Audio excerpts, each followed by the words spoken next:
Ça va être une abomination. En décembre 1790, le médecin Louis Vitet, président du Club des Jacobins, est porté à la mairie. Alors, président du Club des Jacobins, vous avez compris, c'est un franc-maçon, donc il appartient au club. Tous ces gens-là font leurs petites affaires porte close. Il est porté à la mairie. Alors, il siège également Chalier. Chalier a 43 ans à ce moment-là.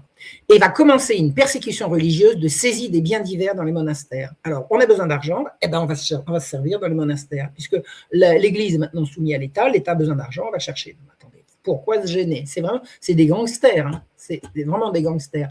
La mairie supprime les maîtrises et les remplace par la patente. Ça veut dire quoi? La mairie supprime les maîtrises. Bon, ça, c'est la grande affaire de la Révolution, c'est la suppression des corporations. Les corporations, ce sont les organisations de métiers qui prennent en charge non seulement la qualité du travail, mais également la qualité de vie du travailleur. Les maîtrises ont été supprimées, on les remplace par la patente, c'est-à-dire avant, pour pouvoir travailler, vous entriez dans une corporation. Maintenant, vous n'avez plus droit à une corporation, mais vous êtes obligé de payer une patente, c'est-à-dire un impôt, hein, pour pouvoir travailler. La protection ouvrière est remplacée par un impôt. Et la vie ouvrière sans la protection ouvrière, ça va rapidement devenir l'horreur, et ça, on a eu tout le Xe siècle pour s'en rendre compte.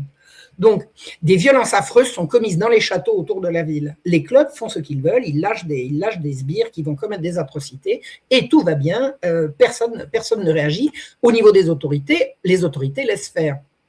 Alors, les clubistes de Lyon diffusent des feuilles qui rivalisent de violence. Alors, écoutez ce qu'écrit le Courrier de Lyon, c'est un journal sans abonnés, hein, à la solde des clubistes lyonnais, qui parle à longueur de colonne, je cite, « d'éventrer et de livrer les cadavres aux corbeaux, de mettre leurs boyaux en bandoulière et de boire dans le crâne éviscéré des aristocrates. » Alors, qu'est-ce que c'est qu'un aristocrate? Vous croyez que c'est un noble? Non, un aristocrate, c'est quiconque n'est pas d'accord avec eux.